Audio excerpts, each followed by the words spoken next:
வாசனை. ஓ பலாப்பழம்ல நம்ம ஊர்லயே இந்த மரத்து பழம் தான் நல்லா இருக்கும்னு எல்லாரும் பேசிக்கிருவாங்க. கோரிக்கை ஏற்று கிடக்குதுன்னு இங்கு வேரில் பழுத்த பலா அப்படின்னு பாரதாசன் சொன்னாரே அதுதான்டா. ஐயோ அவர் சொன்னதுக்கு அர்த்தமே வேற என்ன? இதுதான் கத்திய குடுறா. வேண்டாண்ணே. கத்திய குடுறான்னா திருடுறது தப்புண்ணே. எதிரா திருட்டு அவன் முகமுடி போட்டு கொள்ளையடிக்கிறா, சந்திரகட்டையை திருடுறா, யானையை கொண்டு தந்தத்தை எடுத்துட்டு போறா. ஒரு திங்கிற பொருள் மேல ஆசைப்பட்டிருக்க, அதுக்கு போய் வேக்கிற பேசுறிய. சரி சரி நீ ஆளை பாத்துக்க, நான் மேல போய் அறுத்துறேன். மேல போறீங்களா?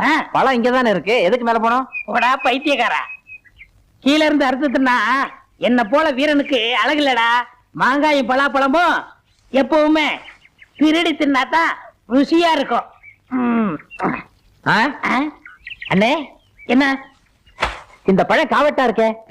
2 நாளைக்கு பட்டையில பொதிச்சு வச்சா நல்லா பழுத்துறோம், அப்புறம் சாப்பிடலாம். இந்த பழத்தை யாருக்குமே கொடுக்க கூடாது, நம்ம 2 பேரும் தான் திங்கணும்.